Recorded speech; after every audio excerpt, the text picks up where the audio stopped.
Hello everybody, this is Moses from ZAATAR Gardens, and this is episode 30 of Gardening Without Edits. I'm going to show you something really cool, and one of the biggest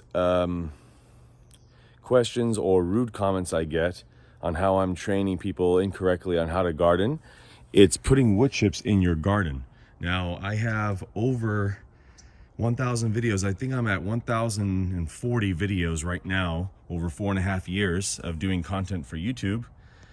And if you've followed me for a long time, you know how I talk about wood chips. In this area here, I've already put almost 18 inches of wood chips over the years. And let me show you something right now. Okay, people always say, don't teach people to put wood chips in the garden. You're robbing the soil. You're telling them to do that and they're gonna kill their soil. You're robbing the soil of nitrogen, etc. Yes, you don't want to get your wood chips and bury it underground. You want to layer it on top, just like the forest.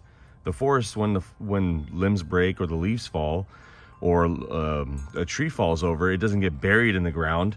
It layers on top. Now I'm going to show you something right now. I'm pulling out some weeds over here, and check this out. This is a burnt piece of wood. There was a tree here that I set on fire, really, long ago. And look at all the weeds growing out of the wood chip, or the large wood chip, rather. Look at all that. So if plants don't like wood chips, why is this happening? And this happens with some of my garlic that you see over here, one of my patches, where I pull up garlic and there's wood chips in the roots, and the roots are in the wood chips. You know, so if plants don't like wood chips, why are they doing this?